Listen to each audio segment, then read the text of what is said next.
Okay, Whitney, the moment everybody's been waiting for. How we got our first lawsuit, why, and all that stuff. So The we first date got a was. letter. We got a letter like August, Uh-huh. 2017, right? And Yeah. it was like, hey, you're infringing on our patent and some stuff, and don't do it anymore because it's ours. Yes, I remember now. Okay, so when we first got that, it was very like, oh my God, what is this? We're getting a Well, it lawsuit. wasn't a lawsuit. It was It started off. See, it starts off like just no, but light. still, we were like, Yeah, what well, is yeah, this? for sure. Definitely, Yeah. it was definitely impinging. Okay, we were definitely like, whoa, what is this? And I remember that you did a bunch of research and you asked some other I asked some friends. friends about which lawyer should we go to, and honestly, nobody had a good attorney. I didn't get a good recommendation, and I just Googled. Right. I just checked on Google and found a lawyer in Miami, and that was the beginning of the worst part, Yes, the hiring the beginning of lawyer. the worst part. And the reason why we're saying that it was the beginning of the worst part is because that lawyer was actually a, the downfall. And it actually Well, it wasn't the downfall. I mean, it was. It it could have been. was. It could have been It was. because we never fall. We never fell. We were almost falling. So basically, I think it was a little bit too close. It was very hairy. so what happened? The lawyer basically said, "Listen, this person's never going to sue you. We're going to look for some prior art. We'll find something that will invalidate the patent and blah blah blah." And I go, huh, "Sounds great." At that point, this product was like 70% of our sales, something like that, maybe more. And I just quit my job. And Literally a month prior, he quit his job before we received that. yeah, so that was pretty crazy. And then the lawyers on both sides were just saying how their lawyers were saying we were horrible. Our lawyers are saying they're never going to sue you. They don't care about it. This and that. You're not really violating any patent, etc. So, but then eventually, look, it was crazy. Okay. But then actually, they actually sent us a certified letter, and I remember because we had to sign for it to receive it, and that was what was it, the court? No, What was it, no, the no, no, serving? no, no, no. So first you get the lawsuit filed, and it was filed on your birthday. She's pregnant. Okay, it's September 2017. Pregnant with our second child. Just quit my job. This is the only thing we have, and we got the lawsuit was filed. And then I think about 30 days later, or at some point later, it gets served. So what they do is they knock on your door, and they look at you, and they like hand it to you in your hand. Yeah. And I'm like, what is this? And I got it. And like they walk away. I forgot what they said. They're like, "Are you Aaron?" I'm like, "Yeah, I'm Aaron." Boom. And I'm like, "Oh God, what just happened? I should have not been home." Like if you see in those movies, those people like don't want to show up in their It's house. true. It's because if they don't give you that paper, then there's no confirmation that you actually received it, right? It could just be mail on somewhere else. So they find you and they're like, "Is that your name?" Boom. So if you're getting a lawsuit and you want to be really shady, just move out of town somewhere and they'll never find you. No, don't do that. That's bad advice. So no, it's fine. So at the end of the day, it became very real. But when that happened is when everything changed, and the Yes. whole mindset was like, "Whoa, our lawyers are giving us actually False valid, information. invalid information." Well, at first they said, "Oh, they're threatening you, but they'll never file a lawsuit." Then they filed a lawsuit, and they said, "Oh, well, they're never gonna like serve the lawsuit. Like you're just student trying to scare you." And then at that point, when Oh you my get gosh, served the it lawsuit, was- there's like a court date and everything. So at that Literally, point, the the lawyers. were horrible. It was just horrible. Because every single piece of advice that they gave us was actually false. Thank you, Winnie. Thank you. So at the end of the day, at that moment, okay, like things came happen, and a lot of things occurred in that time, and we're like looking for a lot of help in how do we actually solve this and what do we do. And at the end of the story, even my mom was telling me this, and I wasn't listening to her until something happened. But she was saying like you need to find and talk to them. She told me that later. I don't even remember that conversation, but she told me she said that. I don't know. Whatever. Point is, we said, forget the lawyers. We need to actually contact this company and contact the person. No, we didn't say that. He said that. Okay, good. Okay? And it was literally, I think, 3 weeks before the actual court date. It's true. Yeah. Like the court date And- was like a set. I forgot what it was, like November or October. I forget the day of the that it was scheduled. Right. So, but the court date was set, and there was basically fire into the ass because he had just quit his job, right? And I was getting rid of those lawyers, so I had no representation for the lawyers. Meaning, like, I was never going to hire that firm because they were horrible. So now I know I don't have any lawyer under retainer. I'm representing myself. At the end of the day, I went crazy on LinkedIn, and I contacted like so many people at that company, and I said, listen, my wife is pregnant, this and this. I want to help you guys. I'll help you on Amazon. I'll do anything for you. I'll settle. I will pay you. I will do everything for you. Okay. I am your servant. I am your slave. I work for you. I will do anything. And so I sent that to a bunch of people, and one of them got the message, printed it out, and put it on the desk of the person who was actually driving that lawsuit. And that person got it, and it was a Friday afternoon in the office, and I got a phone call. I'm like, I don't know this number from New York or whatever, and I answered it. I said, hi, is this Aaron? I'm like, yeah. And they said, blah blah blah. This is blah blah blah from blah blah blah. And I said, yes, hello. Sir, yes, sir. So good to talk to you. Oh my gosh, I guess you got my message. He says, yeah, and I want to just see what's happening or whatever. And we spoke for like 50 minutes, and I basically apologized to him. I said, we'll pay you. We'll do whatever work on your you Amazon. want. I will, the lawyers maybe we'll help you guys stuff with your Amazon listings. He was really trying to be fully in exchange with them and letting them know that we were actually really sorry, and we were taking lawyers' advice, legal advice, that we'd never had been in that kind of a position before. What we thought is, okay, you get a lawyer, and then you negotiate, and you work with the lawyer who works with the other lawyer, and then we come to an agreement. But that wasn't obviously working out. The intention was that lawsuit was going to destroy our company, which could have, actually. And again, that's what you do when you do a lawsuit. In a lawsuit, your goal normally is you take the person and have them pay for the damages. These damages would have destroyed our company. So at the end of the day, when I talked to this guy and he called me, he spoke to me for whatever 5 minutes or whatever it was, and he's like, my gosh, I'm so surprised, you sound like a decent person. I was like, oh, thank you. I guess that's a compliment. And so I said, yeah, absolutely, like I'll be over there like whenever you want next week, whatever. I want to help you with the stuff, I want to do this. And he's like, okay, well, we'll get back to you in this, whatever. And I want to say maybe a week later they said, okay, why don't you come next week? And again, that was next literally one day before the actual court date. Yes, the court date was literally like, let's say, I don't know, that was Friday, and like we were flying up on Thursday or something like that. Mm-hmm.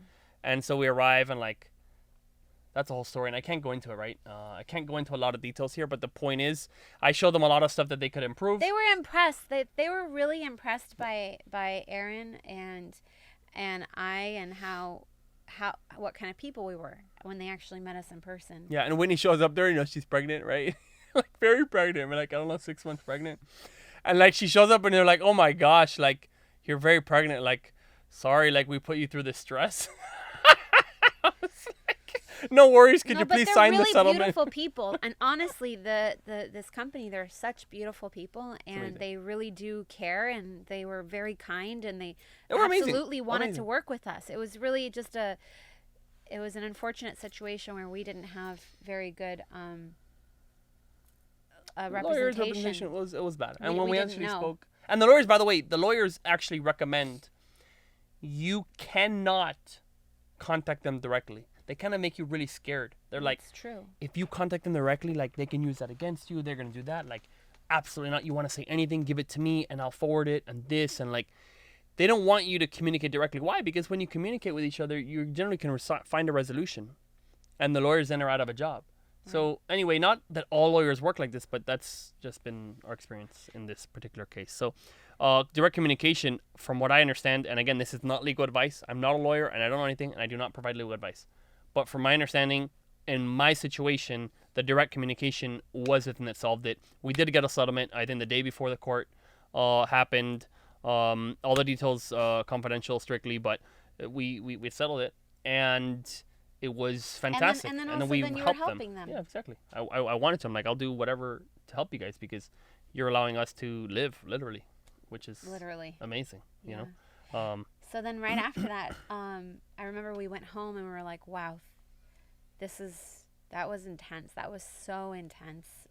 We were on the cusp of literally having it all, having not to have to work a normal job anymore, just literally transitioned over to working for ourselves. And that was so intense, and it was way too risky. And that's when we realized that we were operating at risk with just having only one hero at that product. time we had one hero product, and we had 3 or 4 other products, but they were not pulling their weight enough. So if we lost that one product, we absolutely would have lost basically everything. And I remember that there was a frother that you had been looking for over a year. There's a supplier that we had been looking for, this supplier, and you had given me the task even of trying to find the supplier. Okay, because I gave up. I couldn't do it. I looked. I think I probably spent 20 hours on freaking Alibaba over and over, finding and messaging and this. Like, yes, we have it, and they would send me something that was totally different and a disaster. Yeah. So then actually, I think it was about a month later, Athena called you, who was one of our good friends at the time. And then what did she tell you? Come to China. So what are you talking about? Yeah, we're all going to China. Come on over. It's like, are you crazy? I'm having a baby and this. She said, no, it's going to be okay. It's going to be fantastic. We're going to go there. Did it? Okay, well, how long? I think was it 5 weeks? No, 3 weeks. I don't 21 days. 21 days. And I did the math. It was like 21 days is something like 7% of my year or whatever. It was like 3 weeks. It's a lot of time. And so I said, what? That's kind of nuts, but I guess we gotta you either die or you thrive or die. You know what I mean? You're gonna go up or you're gonna go down. So I don't know. At some point, and I even said no to her like 5 times, and she's like, no, like you should come. This is gonna be amazing. Your business is gonna change. This and that. And she would not take no for an answer. And I really thank her for that because we talked about it and. Wasn't it called China Magic? China Magic, yeah. Okay. So I think, was this her first one that she did? Mm-hmm. Yeah. Yep. So I remember you asking me, so Whitney, what do you think about me going to China? But remember you said, listen, if I could just find this one frother. That was why you wanted to go, right? Yeah, that was number one reason, yes. Yeah. And I remember thinking that we have to find this frother because we've been talking about this frother for so long already. And, you know, I was, I think about 6 or 7 months. You were very pregnant. And we had our 2-year-old at the time, or almost 2-year-old. So she was almost 2. And I was like, oh my God, this is a sacrifice. I'm going to be by myself. But you know what? If we can find that frother, I think it would be very worth it. And it was another sacrifice we did. And I remember he's like, listen, it's just we're in the sacrifice mode, Whitney. Sacrifice now for, what is it? What was it? A more beautiful future. Okay, good. Yeah. So, so off to China I went and met a bunch of people out there. It was a great trip. But I'd spent, it's 3 weeks. And I talked to supplier after supplier after supplier. We got, a better factory for our lemon squeezer, and that was going to save us something like $20,000 a year, and the quality was going to be improved. So that was that paid for the trip. That was good, but we still hadn't found the product we're looking for, right, for the milk frother, for 3 weeks, and it was the last day of the Canton Fair, and so I called Whitney. It's like 4:00 in China time. The thing closes at 5, and I called her. I said I couldn't find it. I said, Whitney, it's everything's closing. I couldn't find the frother. I'm sorry, but we saved this money on the lemon squeezer. I found a bunch of other good products. We have some good knives. We have some good this. We have whatever. We have a bunch of stuff. I have 50,000 business cards. I met a bunch of people. Even to this day, some people will send me. I did selfies with the guys, and gave them, and they would send me a picture of me and them 5 years ago or whatever. They're like, oh, you want this new product? So anyway, fantastic trip. But I said we couldn't find this frother, Whitney. So I called you and told you the bad news. Yeah, I was like, no way. Aaron, you're not coming back here without finding that frother. I said, I do not care if you stay there another 2 fucking weeks. But you're going to stay until you fucking find the frother. We're not going to have done this entire trip for you not to have found it. Yeah. I said, I don't care if you don't come home. Should put fire in my You're ass. not coming home until you find it. Yeah. So I said, oh, God, okay. Oh. And I'm like running to every booth, like the booths that are not closed. I'm like, okay, what do you have? Oh, oh. And I'm like at the last row, and I go, this is worthless, but I don't have a choice. Oh. And I went to one booth, and I'm like, okay, this. And I talked to the guy, and I said, hey, I'm looking for this. And he's like, I have one. We have Frother. I said, really? Show me.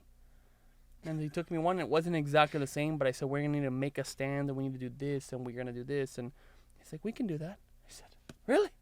Okay. And he got the pricing. It was good. Everything was fantastic. I said, okay. And this has been our, literally in that last hour, all the magic happened. This has been our number one supplier. We have the exclusive. We've made a bunch of different types of frothers. We've designed our own stand with the guy. I mean, we've designed it. He's produced it. We've done all sorts of crazy stuff, but it's literally paid off so much in that 5-minute conversation with Whitney, putting fire under my ass. I was literally about to go home. I wasn't going to stay there. And he was literally telling me he's tired, his feet hurt, he didn't want to go in the fair anymore. There's only an hour left. Everybody's packing up. The booths are all going down. There's no point. I'm like, no. It's the moment of average. The moment of average. This is when everybody gives up, you know? Like, you know, you can give up on your business, you give up. This is only one part of the thing, but a lot of times you're like, it's over. You know? You're that close to winning. You're that close to success, and I just said I can't take it. But I had no idea. I thought it was doomed, and we were screwed. And so in the end, no, we found it. So, Whitney, good job. Oh, good job. You continued. You listened to me. You know. Well, I had no choice, Whitney. I'm gonna get spanked if I go home without that thing. I'm gonna get spanked, and not in the good way. So like that was coming. That was coming for me. So I had no choice.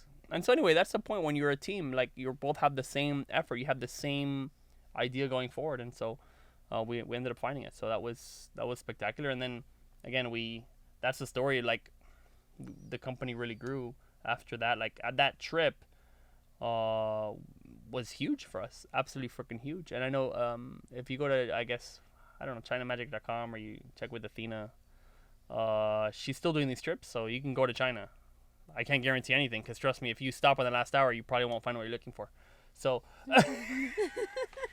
anyway, but yeah, you know, and as you guys see, if you look right now, we have the number 1 milk frother, we have the number 2 milk frother, we have number 3 milk frother. Like all these things are produced. We have the best designs, the best motors, the best stuff. We worked and we found somebody who was going to be an amazing partner. And that it was like in the last moment, we almost didn't do that. So yeah. That was some drama, but okay, going forward, I don't know what happened then. 2017. Then basically we launched it, I think, in January 2018. Was it launched in January? I don't know, maybe March or April. I think it was April. After Violet was born? I think it was April. Yeah, for sure. April, okay. Yeah, because you have to talk specs, do the stuff, the mold, the blah, whatever. You know, it took a while. So I think it was April, because I even think right now if we go to the listing, I think it says April on it, or 2018. 18. Yeah. Yeah. And I do remember after that happened and when that did launch, then we got this little what was it? A little office? Yeah, a little office. It was about 300, maybe 400 square feet. I think it was like room. 600. Oh yeah, I think it was like 600 square feet. It was like one room. Yeah, but it was kind of big room. Okay. Remember, it had stock in the back and everything. Yeah. So we had about, at that point, you had done some hires for that place, right? Yeah. First we had one little office in the back of, remember? In the back oh of that my strip mall. gosh, that's right. That was before, though. That was before that. That was before. Yeah. That was before Violet. That was like 400 square feet room, and we were sharing with someone else. Before I was even pregnant, wasn't it? I think Violet was already born. Well, I don't know. Jeez. The timeline gets a little funky. Point is, we got an office, and then yeah, you're right. Violet had been born. Yeah. We got an office, and we also almost got into a lawsuit over that office too, guys. That's a later story, but. Really? Yeah, you don't know that one? No. You know it. Anyway, the lease was a renewing. Oh, that other office. Oh yeah, I remember. On Drew. Yeah, I remember. Yeah. Yeah, I remember that, for sure. basically read these contracts, because the contract basically said like 60 or 90 days before the lease is over, if you do not cancel it, this is literally in the document. 90 days before your lease is over, if you don't explicitly cancel your contract, you have another year. Yeah. So it was like 1 month before renewal, and I'm like, hey, we want to cancel. And they said, no, you can't cancel anymore. I know, it was really... So you have a whole year, and I'm like, I'm not even going to pay. And then they're like, I have lawyers and this, and we're going to send you this letters and this, and we're going to go after your credit and what. Like, I don't know. It was a crazy legal battle over that. But just read your contracts. I mean, this is like, geez, that was a pain in the ass. It was. And the guy was, when we moved in, do you remember? When he moved in, he's like, we'll do so anything nice. for you. He was very nice. Don't worry, I'll handle anything you have. Oh, the contract, you don't even need to sign a contract. You're good. Like, the nicest guy. And then when we're getting away from there, it was like death. Yeah.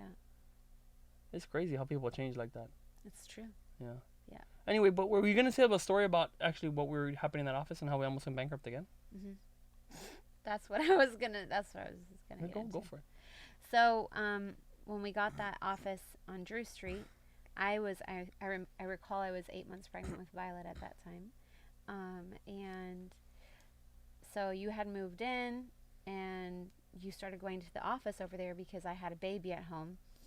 And then what did you do? I wasn't even working with you at that moment. I was with the baby. Yeah. We hired like 2 or 3 people, and spent had an ads expert. Somebody we found on Indeed, and I said, hey, take this over. And so she took it over, and I saw the sales go up. And at this time, we had zero. We didn't do a profit and loss statement every month. We did it every year. I had zero checking of any profit. We were just looking at the sales numbers, and the bank account seemed to be growing. So I thought we were good. But I had no idea. And after we hired, the ads spend went up and the sales went up, but the spend went up too much. And it ended up happening where I was like, we have no money. We're going to pay for this next order. There's no money. What's happening? I don't understand what's going on. And then so I was confronted to I had to look at some numbers. And so the company was, although we were selling maybe $150,000 a month, the daily profit was something like $200. Which, I remember you telling me that you came home one day telling me what's going on. Yeah. So I'm like, we're making $200, which is, if I was making $50 an hour before, I was $56, $60. That would have been like me working 4 hours a day and that's it. Like, that was our profit. And I was like, what? So the danger of and again, at this point, the big issues were the ads were crazy and not being kept track of. The profit was not being kept track of. And then over hiring, because realistically, those guys were, I don't know, I was thinking we hire people and like the sales are just going to go up, but it didn't happen. Yeah, so at that point, like, I realized I really did have to work in the company, and I couldn't just... She had to save my ass again. Well, you actually saved our ass when on the lawsuit. It's true. You did that. Yeah, but also you being pregnant was enough to get me to move too, because at that point... Okay. Anyway, but no, so yeah, the profit was down to 200. Yeah. And so at that point I said, we fired the ads person, we fired like the keywords person, we fired the ads person, and then we fired like 3 people. Yeah. Or 2, maybe there was only 2 people. I don't remember. Whatever, we fired 2 or 3 people. You let them all go because the company was literally making what he said, $200. Yeah. It was crazy. Well, that was after their salaries, right? So, whatever. The point is, we were about to die and crush, and everything was gonna go into the ground and crash. And so then that was like, okay, how are we gonna fix this? First of all, keep track of the daily profit. So we actually built out Samurai Seller, right? That was the inception of Samurai Seller. I partnered with the guy who taught me how to code, and we built Samurai Seller. And I'm like, good, there's a daily profit every single day. Okay, we need to manage that. Okay, perfect, fantastic, good. First step, if you don't know it, you can't control it. That's like so easy. And so unfortunately, we were just looking at the numbers, and I was excited. We're like, we're at $170,000 in sales, like woohoo! And then also, what happened when you saw that the Zulay company wasn't doing so hot? You didn't remember? Didn't you take on some consulting stuff, and also this tea thing you started too? Yes. I'm just saying because You're you right, started that's a good doing point. other stuff It's also true. to try to make up for the lack of It's true. It's the production shiny object syndrome. Mhm. So I started like this guy had this company. You want to do some teas. And we didn't even get paid for things that you No, were doing. no. I didn't get paid. We did. I started a consulting agency at that time. Yeah.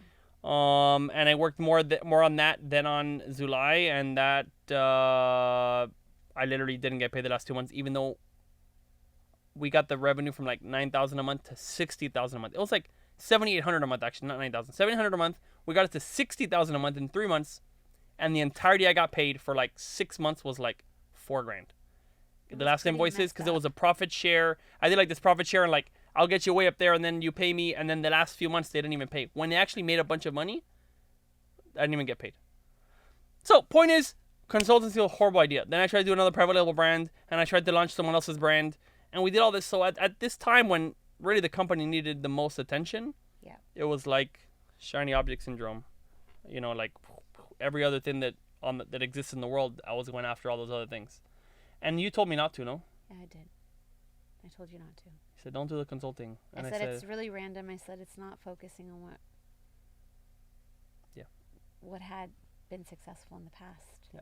And I said, listen, it's going to help with the cash flow. We don't have enough cash to order product. This is going to be good for cash flow. And I was like, listen, but they're not even paying you. Yeah. He's like, yeah, but they will. Yeah, and they didn't. So anyway, at that point, again, the company, we were making less in this huge multi-million-dollar company than in working a 9-to-5 job because of not having the numbers, because of bad management, bad decisions, not listening to my wife. So I basically gave him an ultimatum. If I'm gonna, because he had been trying to get me to work in the company like full time for a little bit, and I was telling him, no, I'm not going to. No. But a lot more aggressive than that. Yeah. We would actually yell at each other a lot. He was like, you have to come in the company. I was like, no, I don't, and I'm not going to. Anyways. So. You didn't have 2 babies and the whole thing. And it's true. At that point, she wins the conversation. And the thing is that I was also working my ass off for 15 years. I know. And anyways, true. Whatever. I'm just saying, at that point, what are you going to say? It's true. I didn't birth 2 babies. I didn't. Okay. So you're right. Anyways. So it's true. So anyways, the point is listen, if I was, and I told him, if I'm going to go in the company, remember? I have to focus? You would have to focus. Well, there you go. And you'd actually need to like not do all that random activity that you were doing. Yeah, there was a lot of random stuff. It was really just dumb. There's one thing, it's just like the thing that works, we just continue to do it. I think it's taken me a while to learn that, but right. I don't know if I fully learned it yet. Nobody's perfect. Yeah. Anyway, so that was so what do we have? How much we almost had 1 bankruptcy with the lawsuit, another bankruptcy from the ads. Was it just 2? No, I mean more recently there was Oh yes, of course. But, oh my gosh. But we don't need to go that. Okay, that'll be for the next episode. We don't need to go that far forward yet. Yes. So then I went in. We also went to the 10X. What was a huge change actually in our company. There was like a massive change when we had a huge increase in sales, and expansion of the company was we went to the 10X Growth Con in Miami. Yep. Was that 2018 or 2019? It was 2019. Violet had just turned 1. Wow. And your dad backed us up, and I think your mom was there too. They both were there backing us up. Watching the babies, right? Helping us with the girls, yeah. Wow. So that we were able to go.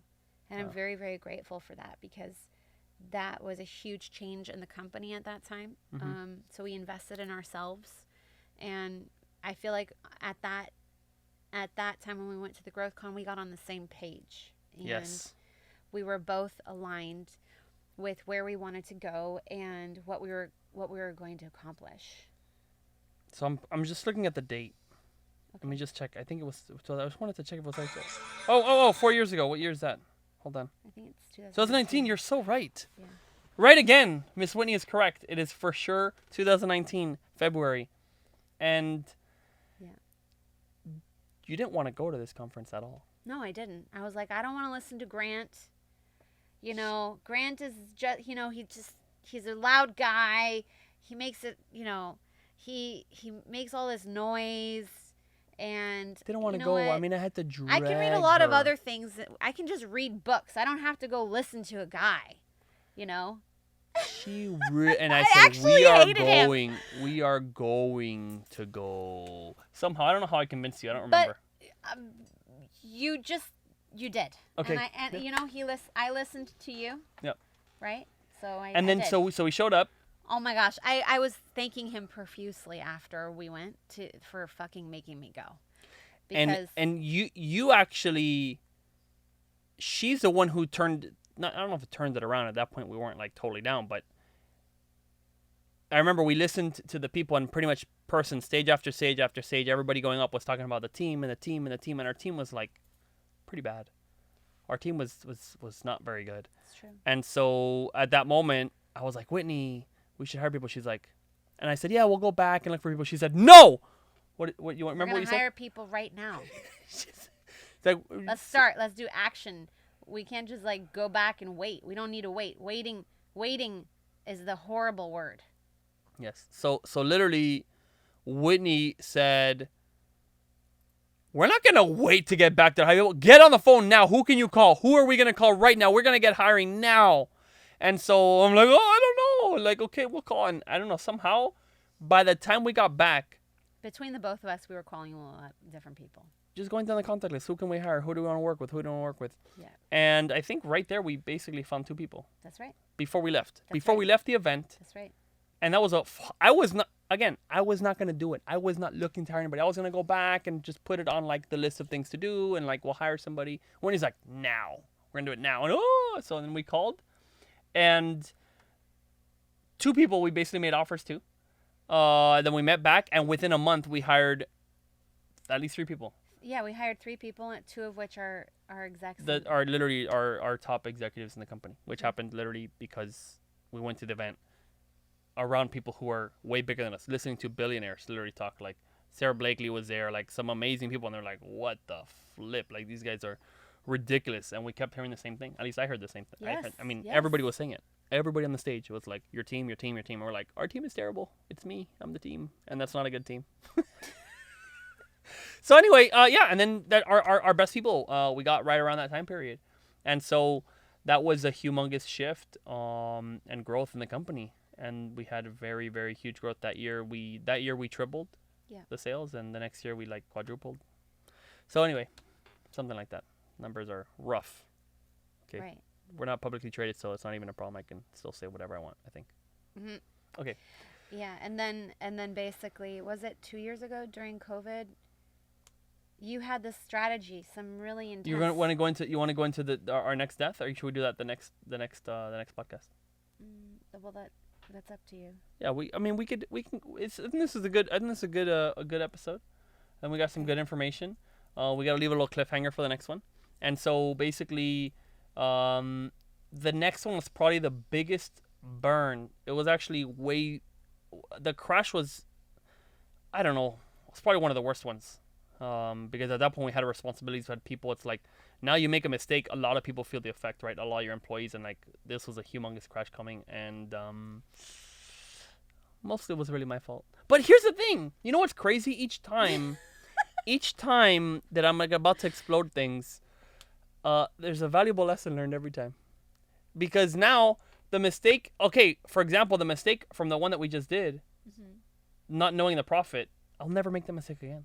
I know. I'm obsessed with the profit every single day. What happens today? Like, actually, yesterday was a lower profit day because we did a change, and I'm like, okay, and I already know what we're going to fix today, right? Like, every single day, one decision, and it's like, it's always keeping track so that doesn't happen again. Right. Same with, I guess, the hiring. I mean, we can learn that over and over, but we have a team now, and we're working on it. We're always recruiting. So, like, by the way. It's true. We are always recruiting. Our website is open for applications. Always. Yes, it's true. Is there anything you want to wrap it up and say anything? No, I think this is a good point.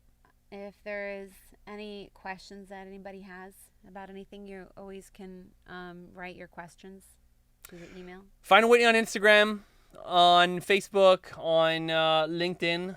I know she's not that active on LinkedIn, but she's going to be starting right now. And and anyway, so yeah, that's the end of the episode. I hope you enjoyed this, and we will continue on with the saga of how we almost went bankrupt again.